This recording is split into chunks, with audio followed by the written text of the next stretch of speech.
Hello and welcome in youth academy. आप सभी का स्वागत है हमारे ईपीएफओ पीवाईक्यू एनालिसिस में।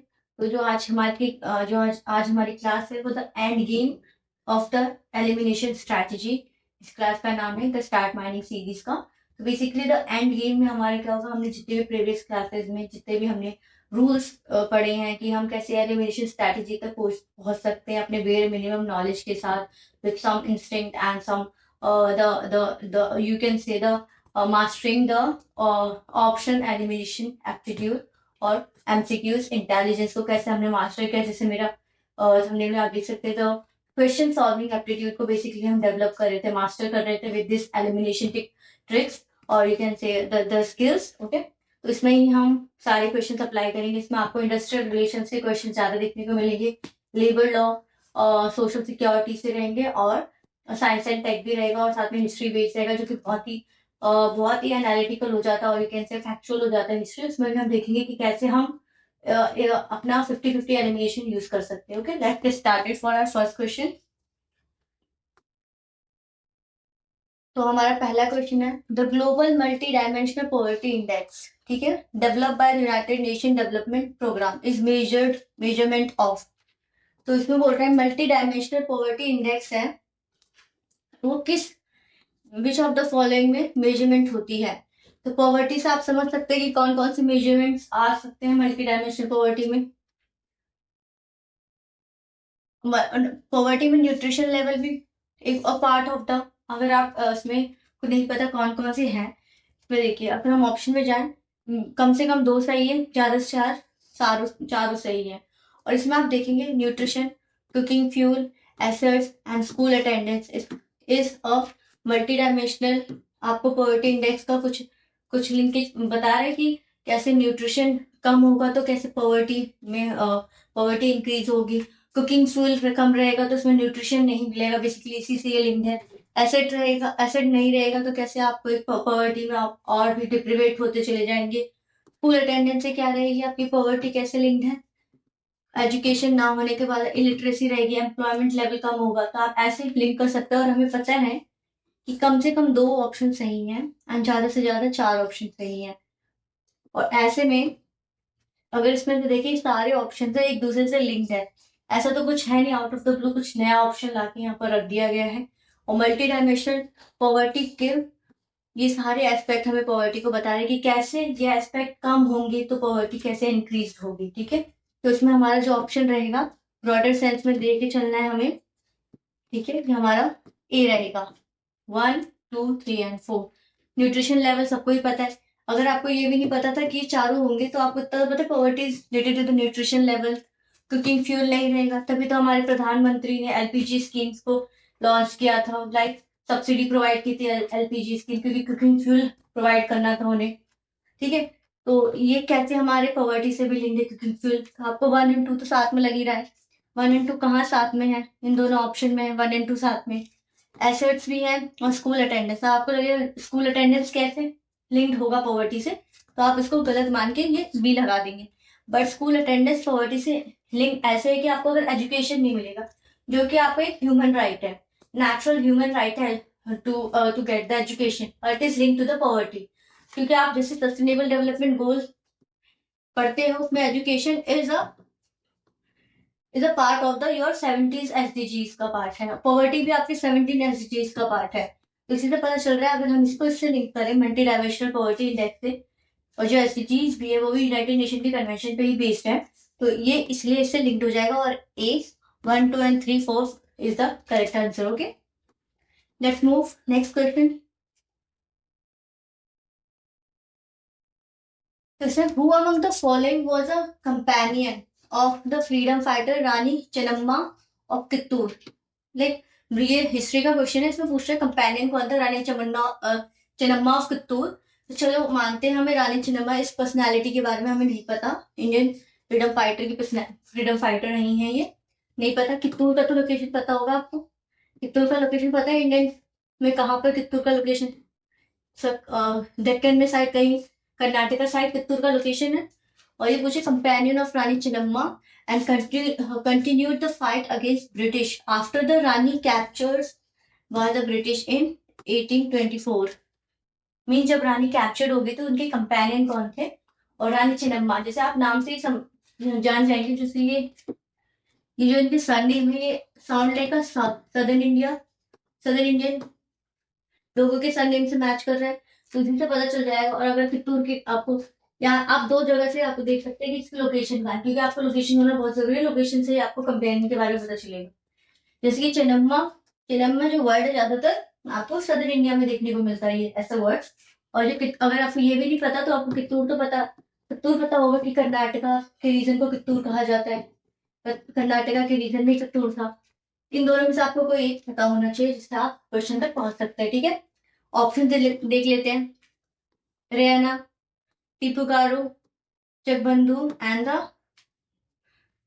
दुकरीबाला देवी। और चीची, यहाँ पर जो दुकरीबाला देवी है, Devi is northern India name. North India में विमेन, मैरिड वुमेन को देवी के नाम से जाना जाता है नदर्न इंडिया में। Like you can say Delhi में भी, यूपी में, बिहार में बहुत देवी के नाम से। और ये हमारी पर्सनैलिटी के साउदर्न इंडिया की है, आप ऐसे भी ले सकते हैं। और टीपू गारो को अगर करें, गारो खासी चलतिया, गारो इस गारो जो सरनेम है बेसिकली उनके रीजन से एसोसिएटेड है।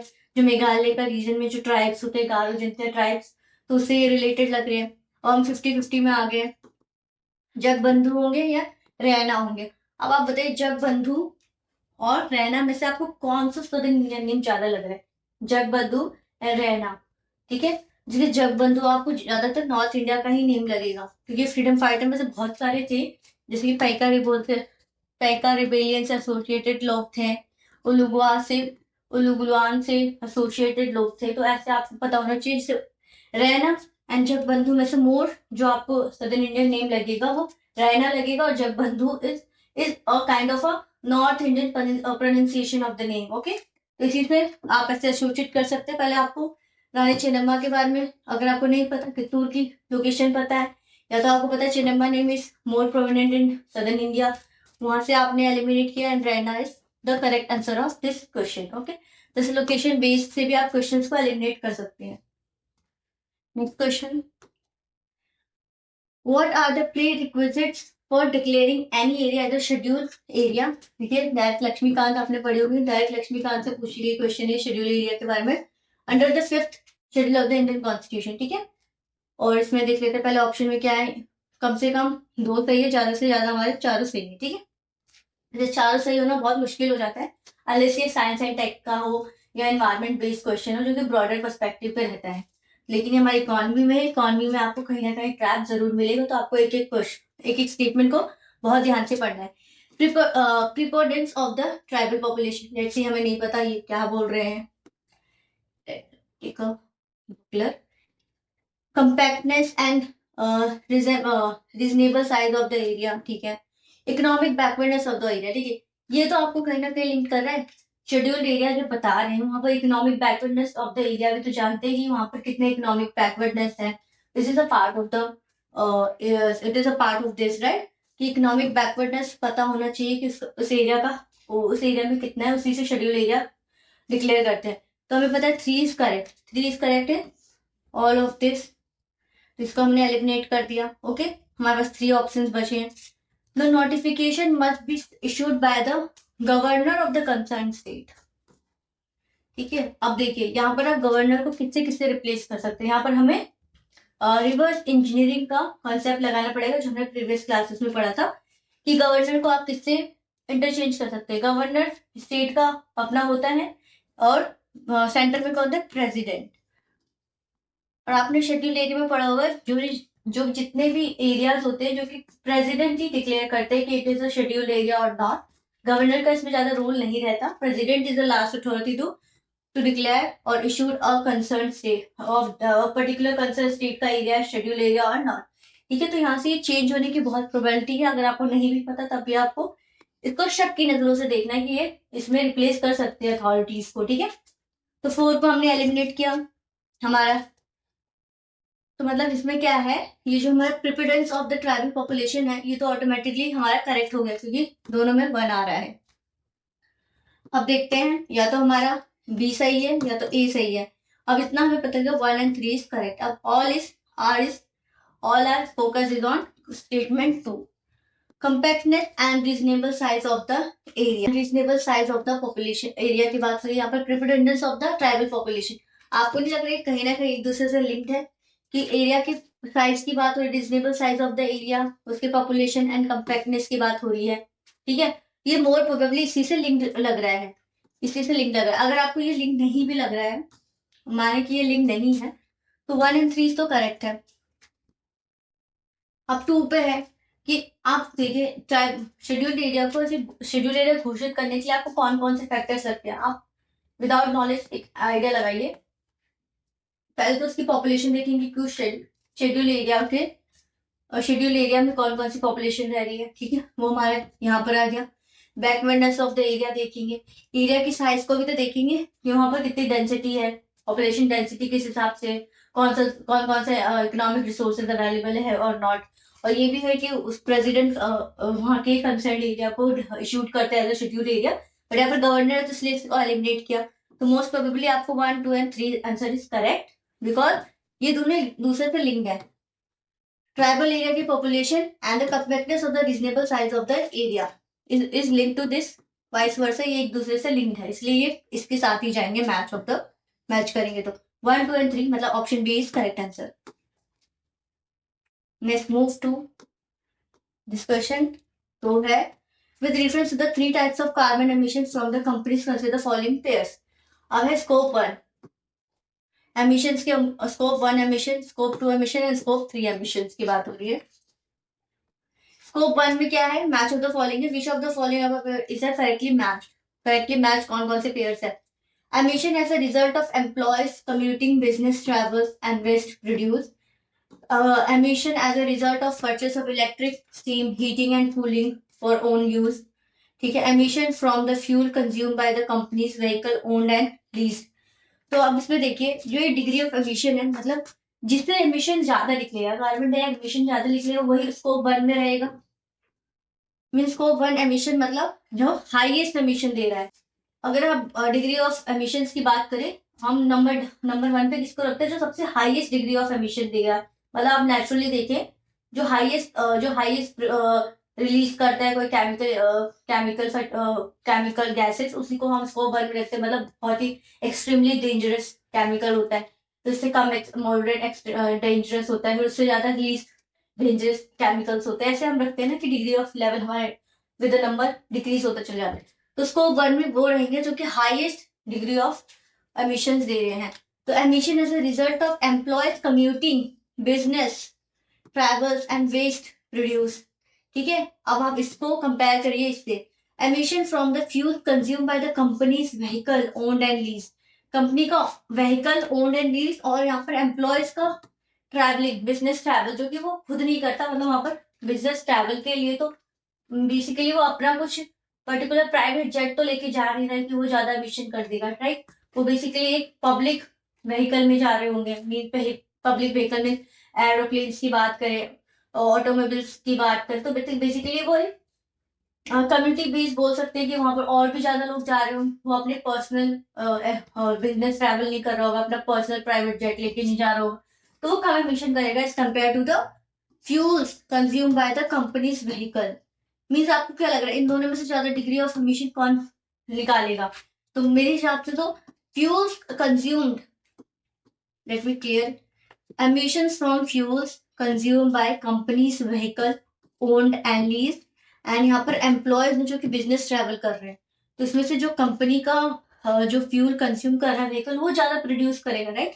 तो इसको 1 में नहीं जाना चाहिए एज कम्पेयर टू दिस, क्योंकि ये तो कम एमिशन देगा, तो ये स्कोप या तो 2 में रहेगा या तो 3 में रहेगा, लेकिन ये तो स्कोप 1 में रहेगा, क्योंकि स्कोप इसमें क्या है, emission as a result of purchase of electric, steam, heating and cooling for own uses, personal uses की बात करें, डोमेस्टिक यूजेस की बात हो रही है बेसिकली ये, ठीक है। अगर ये हमारा स्कोप 1 में रहेगा तो ये मतलब ये गलत है, क्योंकि ये स्कोप 1 का पार्ट है और ये स्कोप या तो 2 का पार्ट है या तो 3 का पार्ट है, लेकिन नन ऑफ द अबव एक भी नहीं है। सी, अगर मुझे लग रहा है ये मेरा स्कोप 1 में जाएगा, तो ये 1 में जाएगा, मीन्स ये इसमें जाएगा, तो ये भी तो गलत है ना। हो सकता है या तो बी में जाएगा या तो 3 में जाएगा, लेकिन इसमें नन ऑफ द अबव है ही नहीं। यहाँ तो हमारा ओनली 2 करेक्ट है या तो ओनली 3, कम से कम एक करेक्ट ही है, और हमें पता है 3 तो करेक्ट है ही नहीं। क्योंकि 3 ए का पार्ट है, तो मतलब ए सी का पार्ट होगा और डी मतलब B is the correct statement. तो मतलब ऑप्शन से मैंने जाना कि कौन सा करेक्ट स्टेटमेंट है। सी, ये स्कोप 3 हमें पता है गलत है, क्योंकि स्कोप 3 जो है वो हमारा ए का पार्ट है, तो ये स्कोप 3 तो गलत हो जाएगा। और हमें पता है जब एक स्टेटमेंट गलत हो रहा है तो मतलब उसके साथ दूसरा भी जा रहा है ना, क्योंकि ये इसका पार्ट था और यहाँ पर 2 बचा हुआ है एक, तो 2 is the correct statement of this question. ऐसे हमें सोचना था with this option elimination trick को यूज करते हुए। Let's move to next question. Which of the following statement about national skill development corporation is are not correct, right? Not correct की बात कर रहे हैं, ठीक है। It is a non profit public limited company set up by the minister of skill development and entrepreneurship, okay. It promotes skill development by catalyzing the creation of only large quality and non-profit vocational institutions. It promotes skills development by catalyzing the creation of only extreme word देख लिया हमने large quality and non-profit vocational institution. Why? आपने देखा होगा MSME sectors पे भी तो जो एमएसएमई जो corporate industries and MSME sector पे भी तो बहुत ज्यादा गवर्नमेंट की फोकस रहता है कि उनको भी डेवलप करे for the skill development for the you can से द रूरल एरियाज के लिए भी। हमेशा इसको लार्ज क्वालिटी के लिए क्यों कर सकते हैं, मीडियम एंड एमएसएमई होते हैं वो एक मीडियम एंड मॉडर्न एंटरप्राइजेस के लिए होते हैं, स्किल डेवलपमेंट के लिए होते हैं। और ओनली वर्ड लगा के इसने बेसिकली रिस्ट्रिक्ट कर दिया गवर्नमेंट के स्किल डेवलपमेंट इनिशिएटिव को, राइट? तो इसको हम ऐसे हम गलत मानेंगे और नॉट करेक्ट पूछा तो मतलब B is not correct and A is correct. ऐसे हमें इसको मतलब हमें 1 मिनट भी नहीं लेना है, इसको पढ़ते जाना है और इसको हमें 30 to 40 सेकेंड में ऐसे क्वेश्चन को सॉल्व करना है। और जो आपका टाइमिंग बच रहा है, क्योंकि हमारे 120 अगर हम इसमें थोड़े मैथ्स कैलकुलेशन फिट करें हमें 120 क्वेश्चन आएंगे, ठीक है। 2 आवर में सॉल्व करना है, उसमें भी हमारा 15 मिनट के आसपास सिग्नेचर विग्नेचर करने में चल जाएगा, अपने माइंड को सेट करने में चला जाएगा, इन्वायरमेंट को एब्जॉर्ब करने में चल जाएगा, सिंकिंग करने में लग जाएगा। पेपर का शॉकिंग फैक्टर भी लेके चलना है, क्योंकि आपको मान के ही चलना है कि पेपर शॉकिंग फैक्टर पे ही रहेगा। अगर आप मान के ही चलेंगे तो आप एक्सट्रीम शॉक में चले जाएंगे, राइट? तो अगर माने तो हमारे पास कुछ कुल मिला के 2 आवर के आसपास है, मतलब 9:30 से 11:30 तक पेपर रहेगा हमारा, चीज रहेगा जिसमें हम धराधर ऐसे धराधर पढ़ते चले जाएंगे। उसमें भी आपको 30 से 40 सेकेंड में ऐसे रीड करके और 5 सेकेंड में आपको अपना मतलब अपना डिसीजन लेके आंसर को गोला भर देना है अपने ओएमआर शीट में, राइट? और जितना भी आप अपने टाइम को सेव कर रहे हैं ना, वो सेविंग टाइम आप अपने ऑडिटिंग वाले क्वेश्चंस में लगा सकते हैं, स्टैटिक्स वाले क्वेश्चंस में लगा सकते हैं, क्वांट में लगा सकते हैं, राइट? अब देखिए ये क्वेश्चन है, out of the blue question लग रहा है, एनएसई प्राइम, ठीक है। अब यहाँ प्राइम से कुछ लग रहा है, या तो ऑटो अपग्रेडेशन वाला सिस्टम होगा कि अपग्रेड किया गया होगा, ठीक है। जैसे आप यूपीएससी सीएससी में इवॉल्व लीसा पे क्वेश्चन पढ़ेंगे, एक लीसा है, इवॉल्व लीसा है, एक साइंस एंड टेक से बेस्ड क्वेश्चन है ये, 2021 के आसपास का पीवाईक्यू है। तो उसमें इवॉल्व लीसा एंड लीसा में आपको क्या लग रहा है, इवॉल्व मतलब ज्यादा मॉडिफिकेशन होगा, ज्यादा टेक्नोलॉजी होगी इसमें, राइट? इसमें ज्यादा अपग्रेडेशन यूज किया गया होगा। तो सी एनएसई कुछ समथिंग है, उसमें प्राइम लगा दिया, मतलब इसी में हमने कुछ एक्स्ट्रा ऐड कर दिया, एडिशन हो गया है कुछ न्यू टेक्नोलॉजीज का। Sometimes mention in the news, current affair का भी क्वेश्चन है, तो कैसे सॉल्व करना है, हमारा करंट अफेयर बेस्ड क्वेश्चन भी सॉल्व होंगे। A high standard corporate governance system initiative, right? High standard, prime से ही लग रहा है कुछ हाई स्टैंडर्ड होगा, राइट? अगर प्राइम का सिनोनिम, प्राइम का अगर सिनोनिम देखें तो इससे प्राइमरी वर्ड हो जाता है, कि प्राइम मतलब द यूनिक वन, राइट? और प्राइम मतलब कि उसमें कुछ अपग्रेडेशन हुआ हो, हाई स्टैंडर्ड का हो, हाई क्वालिटी का हुआ हो, ठीक है। तो ये इसका सिनोनिम लग रहा है, तो ये can be answer. Let's move to next. Long duration sovereign green bond, इससे कुछ मुझे लिंक लग नहीं रहा है। Succession and tax holding for high tech startup companies, देखिए यहाँ पर हाई टेक की बात की गई है, prime is like a high tech, तो ये भी हो सकता है। Special privilege for certain categories of non banking financial institution, ये भी नहीं होगा और ये भी नहीं होगा। क्यों? क्योंकि मुझे के वर्ड का 2 ऐसा सब्स्टिट्यूट मिल गया जो कि आंसर में फिट हो रहा है। अब हमें लेके चलना है कि कौन सा इसमें से ब्रॉडर सेंस दे रहा है। जब हम अपना ऑप्शन क्लिक कर ले 50-50 पे पहुंच चुके हैं हम। अब हमें देख रहे हैं कौन सा ब्रॉडर सेंस दे रहा है, कौन जनरलिस्टिक बात कर रहा है। ठीक है, अब इसमें देखते हैं concession and tax holidays for high tech startup companies. Consensus and tax holidays की बात कर रहा है for the high startup companies, right. थोड़ा सा नैरो वर्ड है क्योंकि ये एक स्पेसिफिक डोमेन को बता रहा है। High high standard corporate governance initiative, corporate governance initiative, high standard का corporate governance initiative. And prime से भी देखिए आप, ये मोर क्लोज टू स्टेटमेंट लग रहा है, तो ये हमारा ए करेक्ट स्टेटमेंट हो जाएगा। अब इसमें देखिए ये ऐसे क्वेश्चन है ना जनरली जो हमारे 120 में बोलते हैं ना कि आपको 120 में से 120 नहीं करने होते। तो ये जो हम जो हम मान के चले कि 115 अटेम्प्ट करें तो 5 क्वेश्चन ऐसे होते हैं कि ऐसे आप छोड़ सकते हैं, क्योंकि मैच ऑफ द फॉलोइंग बहुत टफ हो जाती है। लेकिन आप इस पे भी पढ़े तो आपको बहुत ही इसमें क्लूज मिलेंगे। कैसे क्लूज मिलेंगे? Let's read this. ये कुछ एंशिएंट टेक्स्ट है और ये मीनिंग है। अब इसमें हमें इसको मैच करना है, राइट। मतलब पहले से मैच है, बताना है कि कौन सा इसमें करेक्टली मैच नहीं है। ठीक है। स्मा रंजना सूत्रधारा, सूत्रधारा मतलब something like related to some formula, सूत्रधार। ठीक है, सूत्र इस मैथमेटिकल फॉर्मूलाज की बात करें। A scientific work on ancient Indian architecture. ठीक है, हो सकता है सही हो। Harmika, a style of temple architecture that originated under the Chola's king, right? Vimana, a striking feature of the Dravidian style of temples. हमने प्रीवियस एक दो सेशन में हमने टेम्पल आर्किटेक्चर पे क्वेश्चन किया था। Dravidian and Nagara style of architecture की बात की थी। उसी देखिए क्वेश्चन जैसे रिपीट नहीं लग रहा आपको? द्रविडियन स्टाइल ऑफ आर्किटेक्चर मतलब पीवाईक्यू से क्वेश्चन रिपीट हो सकते हैं, होते भी हैं। तो जो हमारे 2025 में हम पेपर देखेंगे इसका कहीं ना कहीं आपको 2023 के पीवाईक्यू का झलक देखने को मिलेगा 2025 में, right.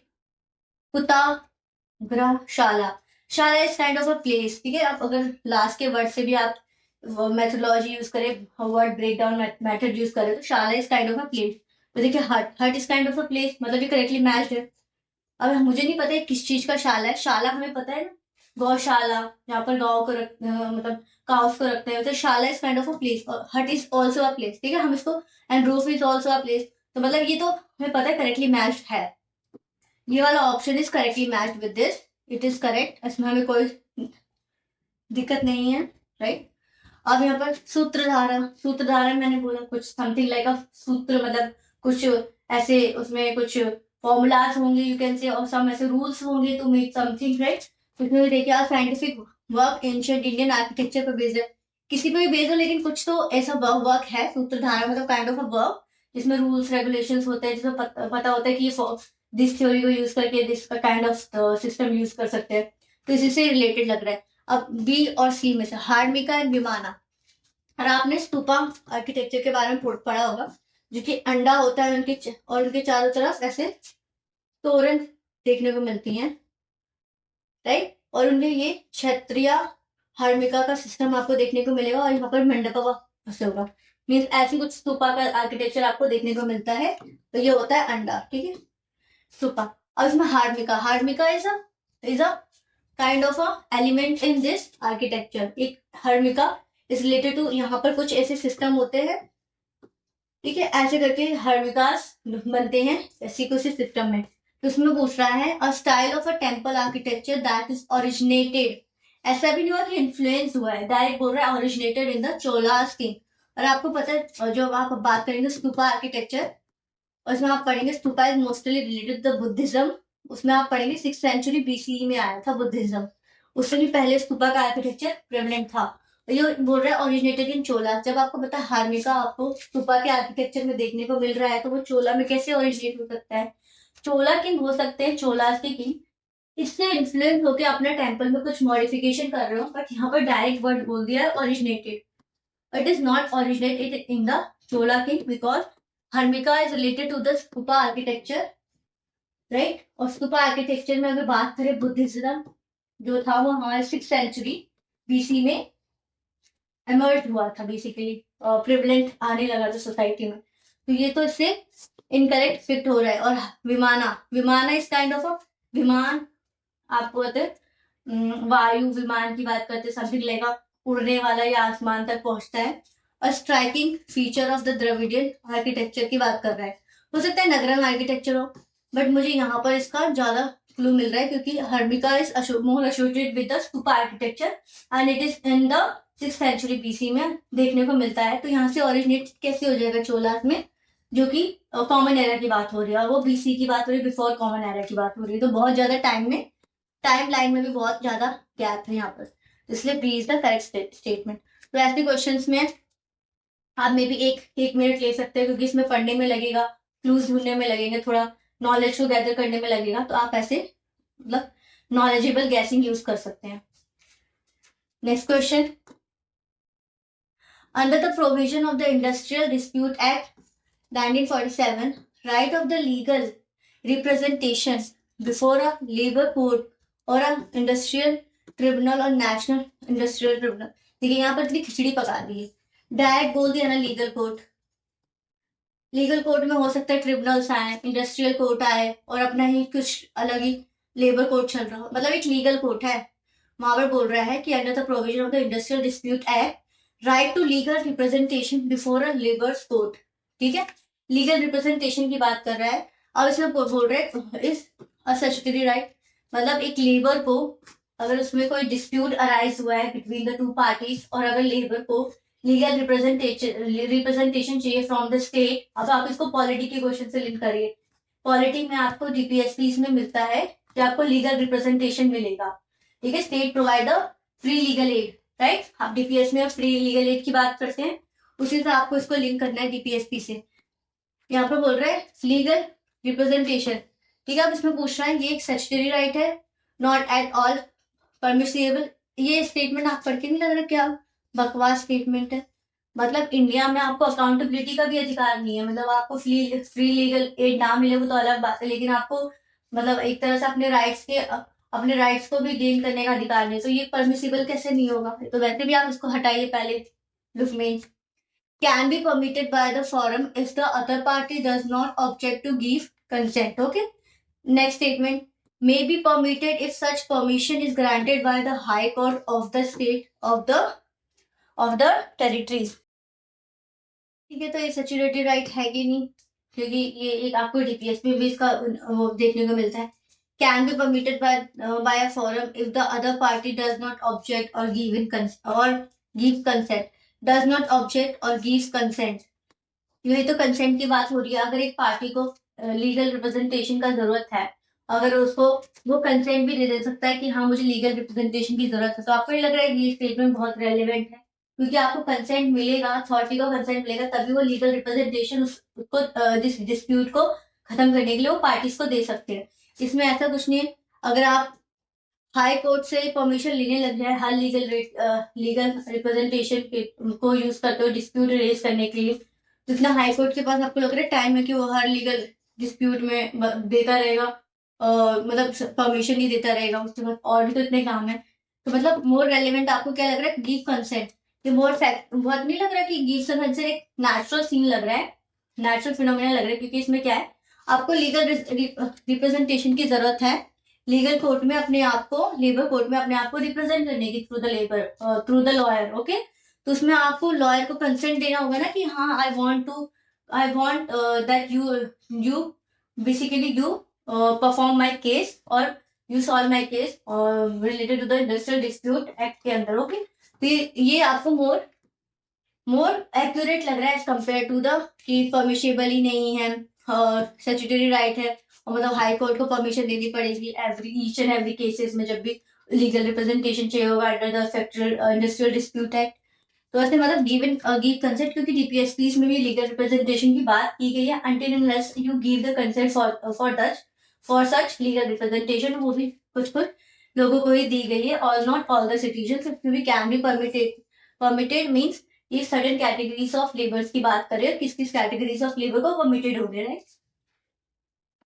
Next question, registration of the trade union workers under the trade union act 1926 is optional, compulsory. अब देखिए, आपको रजिस्ट्रेशन कराना है अपने, ये something like registration of the trade union of workers under the trade, आपको ट्रेड यूनियन का registration कराना है अंडर दिस एक्ट और नॉट।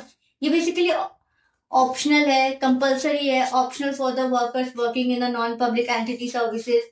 अब इतना इतना खिचड़ी क्यों बनाया, आपको भी पता है ट्रेड यूनियन है वो ऑर्गेनाइज सेक्टर में हो, अनऑर्गेनाइज सेक्टर में हो, पब्लिक एंटिटी में हो, प्राइवेट एंटिटी में हो, अगर आप ट्रेड यूनियन को basically trade trade union act में आपको बताया है कि आप बना सकते हैं trade union with such and such number of employees के थ्रू, तो मतलब इसमें ऐसा कुछ क्राइटेरिया नहीं है कि आप पब्लिक एंटिटी में ही बना सकते हैं, प्राइवेट एंटिटी में ही बना सकते हैं।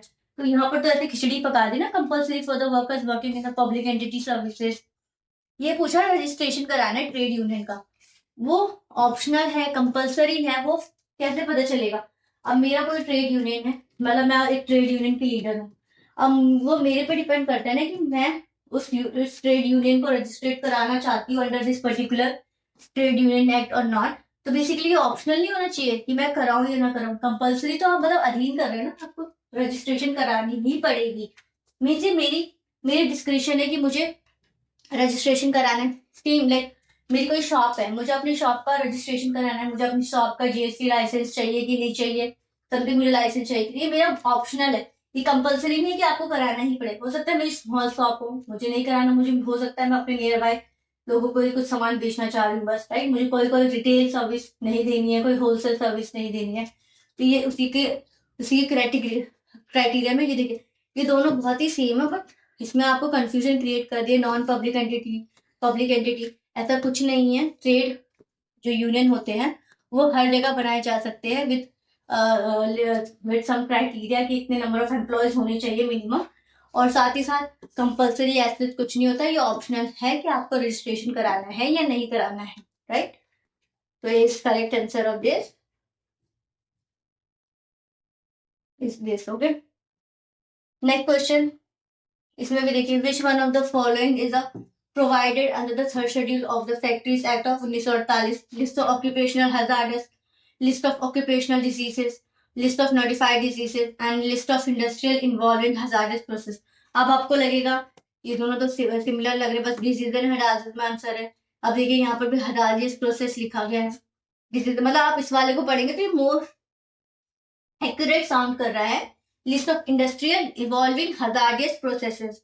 लेकिन जब इसमें बोला है which of the following is provided under the, कौन कौन से प्रोवाइडेड है, तो ये नहीं list of notified diseases, notifiable diseases, और ये नोटिफाइबल डिजीजेस वही होंगे जो गवर्नमेंट के थ्रू नोटिफाइड किए गए होंगे। तो ये मोर ऑफिशियल एंड फॉर्मल नहीं लग रहा sounding,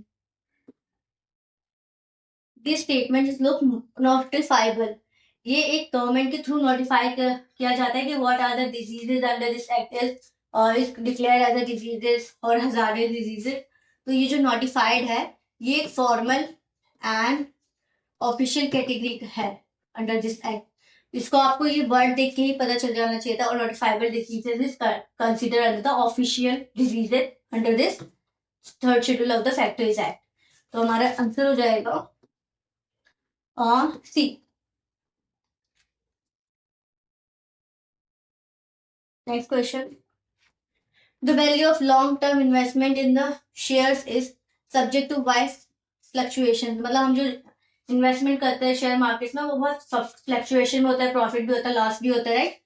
The provision created against fluctuation in values of investment is based on the convention of, किस ये जो फ्लक्चुएशन का जो वैल्यू ऑफ इन्वेस्टमेंट है जो फ्लक्चुएशन पे बेस्ड होती है वो कौन सी कन्वेंशन पे बेस्ड है, conservatism, full disclosure, materialistic, consistency. अब सी फुल डिस्क्लोजर, यहाँ पर ऐसा कोई स्टेटमेंट आपको लग रहा है कि इसमें कोई बेस्ड है, यहाँ पर तो फ्लक्चुएशन की बात हो रही है ना, पूरा कहानी फ्लक्चुएशन और इन्वेस्टमेंट पे है। इन्वेस्टमेंट जो आप करते हैं वो फ्लक्चुएटेड होती है, कभी प्रॉफिट होता है, कभी लॉस होता है, माइनस में होता है, कभी पॉजिटिव में होते हैं। तो फुल डिस्क्लोजर में क्या बात हो रही है, क्या नहीं, क्या फुल डिस्क्लोज करना है, ऐसा कुछ लग रहा है, इससे कुछ लिंक्ड हो सकता है, इसमें नहीं है। मटेरियलिस्टिक, क्या मटेरियलिस्टिक है, यहाँ पर आपको वैसे भी इन्वेस्टमेंट करना है, या तो प्रॉफिट में जाओगे या तो लॉस में जाओगे, यहाँ पर कन्वेंशन की बात की गई है कि फ्लक्चुएशन में जो इन्वेस्टमेंट होती है, इन्वेस्टमेंट में जो फ्लक्चुएशन होते हैं वो किस कॉन्सेप्ट और कन्वेंशन पे बेस्ड है। अब कंजर्वेटिज्म में और कंसिस्टेंसी में, या तो आप लॉस में जा रहे हैं तब भी आपको इन्वेस्टमेंट डालना है, आप कंसिस्टेंसी में रह के अपना इन्वेस्टमेंट करिए without the fear of the fluctuation, और या तो कंजर्वेटिज्म की करिए। आपको कौन सा मोर पॉजिटिव एस्पेक्ट लग रहा है? आपको लग रहा है कि मोर ब्रॉडर सेंस दे रहा है, मोर पॉजिटिव दे रहा है, और इन्वेस्टमेंट में फ्लक्चुएशन के होने के बाद आपको ये कन्वेंशन होना चाहिए ताकि आप अपने इन्वेस्टमेंट को सही डायरेक्शन में ला सके, पॉजिटिव एस्पेक्ट हो, आपको प्रॉफिट और लॉस में अपना डिस्क्रिप्शन बैठा सके, तो मोर आप लगेंगे। तो लेकिन यहाँ पर तो हम 50-50 तक आ गए थे। या तो कंसिस्टेंसी होगी या तो कंजर्वेटिज्म होगा।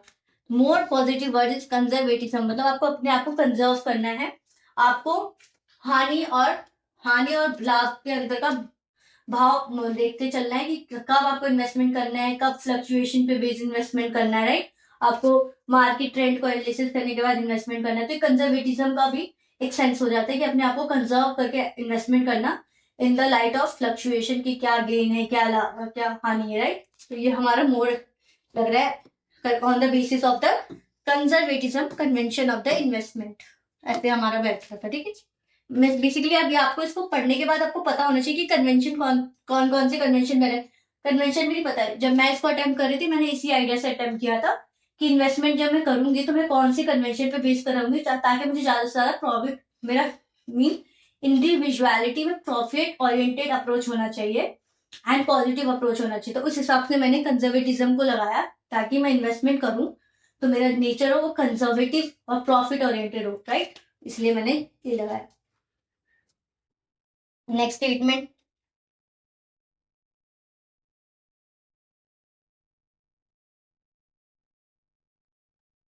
which of the following expenditures are charged on the consolidated fund of India? Again इतना घुमा फिरा के बात की है, आपने मनी बिल और फाइनेंस बिल के बारे में पढ़ाई होगी, उसी के अंदर कंसोलिडेट फंड ऑफ इंडिया आता है। तो कंसोलिडेट फंड ऑफ इंडिया और एक होता है contingency fund of India. Contingency fund of India बहुत ही रेयर केस में यूज किया जाता है जब कुछ दिक्कत हो, लेकिन जो जितने भी बिजनेसेस होते हैं गवर्नमेंट के, मीन्स जितने भी एक्सपेंडिचर रिसिप्ट की कहानी होती है सारी कंसोलिडेटेड फंड ऑफ इंडिया से ही करते हैं, ठीक है। Death charges from which the government of India is liable, मतलब अपने सारे ईएमआई भरना, वही अपने जितने भी इंटरेस्ट है, जितने भी डेथ लिए उन्होंने पैसा उधार लिया है किसी वर्ल्ड बैंक से, आईएमएफ से, किसी आउटर फॉरेन कंट्री से, तो उसको बेसिकली देना, एक वो हो गया। अब इसमें देखिए कोड में देखिए तो मैक्सिमम से मैक्सिमम सारे सही है और मिनिमम से मिनिमम 2 सही है, ठीक है। तो इसमें देखते हैं द अम्यूजमेंट्स और अलाउंसेस और to the president and other expenditure relating to his her office, ठीक है। Salaries allowances and pension payable to or in respect of the जजेस ऑफ द सुप्रीम कोर्ट, वही कहानी होगी ना कि सैलरीज पे करना, ठीक है। और सारी आपको पता है जितने भी डेथ के चार्जेस होते हैं, ठीक है, डेथ चार्जेस जो वो पे करती है गवर्नमेंट, जितनी भी सैलरीज पे करती है गवर्नमेंट, वो सारी कंट्रीज और कंसोलिडेटेड फंड ऑफ इंडिया से ही करती है। तो अभी तक ये दोनों स्टेटमेंट करेक्टेड है। Salaries and allowances of the chairperson, अब आपको क्या लग रहा है प्रेसिडेंट की सैलरी कहीं और से देंगे और सुप्रीम कोर्ट की सैलरी कहीं और से देंगे? मतलब एक ही पर्स होगा ना गवर्नमेंट के पास जो कि कंसोलिडेटेड फंड ऑफ इंडिया है, उसी से अंदर वो प्रेसिडेंट की सैलरी देंगे, सुप्रीम कोर्ट के जज की सैलरी देंगे, चेयरपर्सन की देंगे, लोकसभा की देंगे, एमपीज की देंगे, एमएलएस की देंगे, जो भी कहानी है। मतलब एमएलएस की कहानी तो मतलब स्टेट बेस्ड हो गई, लेकिन वो भी मतलब वो ये अलग कहानी हो गई स्टेट बेस्ड वाली। तो है तो ये जो चेयरपर्सन है, डिप्यूटी चेयरपर्सन है, राज्यसभा है, the speaker of the deputy, मतलब सारे के सारे एमपीज की बात हो रही है ये, ठीक है। और ये सारे जज ऑफ द सुप्रीम कोर्ट हो रहे हैं, ये प्रेसिडेंट ऑफ इंडिया की बात हो रही है और सारे सारे डेप्थ की बात हो रही है। तो ये कहाँ से देंगे बेसिकली? आपको लग रहा है कंटीजेंसी फंड और एक इंडिया है, consolidated fund of India, government के पास बस 2% है। आपको पता है कंटीजेंसी फंड ऑफ इंडिया बहुत ही रेयरेस्ट केसेस में यूज किया जाता है जब उनके पास कंसोलिडेटेड फंड ऑफ इंडिया के पास इतने चार्जेस नहीं रहते हैं, ठीक है। तो ये ऑल ऑफ द अबव होगा क्योंकि सारे केसेस एक ही कहानी से जुड़े हुए, सैलरी और डेप्थ चार्जेस, राइट। तो ये होगा हमारा B all of the above. Okay ठीक है, ये है which of the following statement is unicorn is correct. See यहाँ पर जो हमारा एक्सट्रीम रूल होता है ना, एक्सेप्शंस भी होते हैं यहाँ पर एक्सट्रीम रूल्स के। एक्सेप्शंस ये होते हैं कि आपको उस टर्म का बेसिकली मतलब पता हो पहले तो। आप मतलब पता करेंगे क्योंकि एक्सट्रीम वर्ड्स क्वालिटी, जैसे क्वालिटी बेस्ड क्वेश्चन होते हैं उसमें एक्सट्रीम स्टेप सही होते हैं, क्योंकि मस्ट फॉलो दिस, क्योंकि according to procedure establish by law है। तो लॉ में must observe this, shall be obliged under this, under hand and seal, ये सारे ऐसे कुछ कुछ स्टेटमेंट्स होते हैं जो बेसिकली कंपलसरी होते हैं। तो इसमें ये एक्सट्रीम वर्ड्स नहीं गिने जाते हैं। सी, इसमें हम पढ़ेंगे in the venture capital industry the term unicorn refers to any startup that reached the valuation of $10 billion। अब यहाँ पर देखिए डाटा है, डाटा में मैंने आपको कहा जहां भी डाटा रहे आपको शक की नजरों से देखना है कि हो सकता है ये 10 हो, इसको 100 हो, इसको 10 हटा के 10 कर दिया हो, मतलब 1 लाख हो, 20 हटा के 1000 हो, 10 कर दिया हो, ऐसे कुछ डाटा में क्या मैनिपुलेशन और वेरिएशन करना बहुत ही इजीली हो जाता है। ठीक है, ओनली, देखिए यहाँ पर ओनली है, तो आपको ऐसा नहीं मानना कि गलत है और आप डायरेक्ट नीदर 1 और 2 लगा के चले आए, ऐसा नहीं है, क्योंकि यूनिकॉर्न इंडस्ट्रीज होती हैं। Only a privately held startups can be a unicorn. आपने कभी देखा है कि गवर्नमेंट की कोई एल आई सी इंडस्ट्री है और उसको कह रहे हैं यूनिकॉर्न इंडस्ट्री है वो? आप ऐसे पढ़ेंगे जियो एक यूनिकॉर्न इंडस्ट्री, क्योंकि इसका बहुत ज्यादा ही, अगर बात करें जैसे reach the valuation of this, जैसे कि अभी बात करें ममाअर्थ का, एक अपनी कॉस्मेटिक ब्रांड, उसका वैल्यूएशन देखेंगे एक यूनिकॉर्न इंडस्ट्री के रूप में आएगा। शादी.com इंडिया में और कोई एक जीवन साथी.com है, एक शादी.com है। बेसिकली ये आपस में कंपटीशन करते हैं, जिसकी वैल्यूएशन ज्यादा है वो यूनिकॉर्न इंडस्ट्री बन जाएगी। तो जितनी भी यूनिकॉर्न इंडस्ट्रीज होती हैं वो यूनिकॉर्न प्राइवेट एंटिटीज ही होती है, क्योंकि गवर्नमेंट एंटिटी जितनी भी हमने इंडस्ट्रीज बनाते हैं वो प्रॉफिट ओरिएंटेड अप्रोच से नहीं बनाते, वो वेल्फेयरिज्म के अप्रोच से बनाते हैं। और जो प्राइवेट एंटिटीज होती है वो ज्यादा प्रॉफिट ओरिएंटेड कैपिटलिस्टिक अप्रोच से वो बनाती हैं। जितनी भी प्राइवेटली ओन्ड कंपनीज होती हैं उनका एक ही अप्रोच होता है कैपिटलिज्म का, गेन का होता है, बेसिक प्रॉफिट ओरिएंटेड होते हैं। और जितने भी गवर्नमेंट बेस्ड कंपनीज होती है वो वेल्फेयरिज्म के अप्रोच से रहती है, उनका ज्यादा प्रॉफिट ओरिएंटेड नहीं रहता, non profit based and unicorn industry ज्यादातर प्रॉफिट ओरिएंटेड बेस्ड होती है और उसकी वैल्यूएशन देखी जाती है। तो डाटा, ये डाटा को रॉन्ग मानना है, इसमें करेक्ट पूछा है, 2 इज करेक्ट। ठीक है, एक ये हो गया हमारा 2 इज करेक्ट। तो ये हो गया हमारा D answer is correct of इसका 119 वाले क्वेश्चन का। तो फाइनली यहाँ पर हमारे पीवाई की सीरीज एंड होती है। इसमें हमने सारे अप्रोच देखे, एक्सट्रीम वर्ड्स के हमने जो ये एक्सेप्शनल केसेस भी होते हैं उसको भी हमने चेक किया, और साथ ही इसमें हमने क्वालिटी बेस्ड थिंकिंग भी रखी। हिस्ट्री में जो क्वेश्चन थे गलत हो जाते हैं उसको हमने कैसे टाइमलाइन के अप्रोच से सॉल्व किया, राइट। इसमें हमने साइंस एंड टेक के क्वेश्चन को ब्रॉडर पर्सपेक्टिव से सोचा, जर्नलिस्टिक पर्सपेक्टिव से सोचा, पॉजिटिव अप्रोच से सोचा। साइंस एंड टेक के क्वेश्चन हो जाते हैं, इन्वायरमेंट के क्वेश्चन हो जाते हैं, पॉजिटिव एस्पेक्ट से ही आपको सोचने होते हैं। एंड पर यहीं पे आपको, जैसे कि आपको पता है कल ही आपका एग्जाम है, एंड मैं तो यही कहूंगी अभी आप आराम से रहिए, ज्यादा पढ़ने की कोशिश मत करिए, क्योंकि आपने पढ़ लिया जितना आपको पढ़ना था। अब एग्जाम में आपको 100% देना है, ज्यादा अटेम्प्टिंग आपको इतना रखना है, आपको एक्यूरेसी भी देखी चल रही है, आपके अटेम्प्ट भी करने, क्योंकि 100 से नीचे से कुछ नहीं होने वाला। अकॉर्डिंग टू माई अप्रोच, जितने मुझे लगता है कि किस हिसाब से आपको अटेम्प्ट करना चाहिए, आपको तो 100+ क्वेश्चन करने ही चाहिए। और आपको जहां पर बिल्कुल भी आइडिया ना हो, कुछ भी हवा ना लग रही हो, जैसे कि ऑडिटिंग में हो जाता है, किसी किसी का कैलकुलेशन इतना स्ट्रांग है, वहां पर आप ट्राई कर सकते हैं कि आप उस क्वेश्चन को छोड़ के कुछ दूसरे क्वेश्चन पे अपनी एनर्जी लगाए, जहां पर आपको लग रहा है कि आपको पॉजिटिव एस्पेक्ट देखने को मिलेगा, नेगेटिव कम रहेगा, आपको पॉजिटिव अप्रोच के साथ ही अपना पेपर सॉल्व करना है, राइट। तो मिलते हैं आप सभी को आपके एग्जाम्स के बाद अपने नेक्स्ट क्लास में। Thank you everyone for watching this session, stay tuned for next classes. Thank you everyone.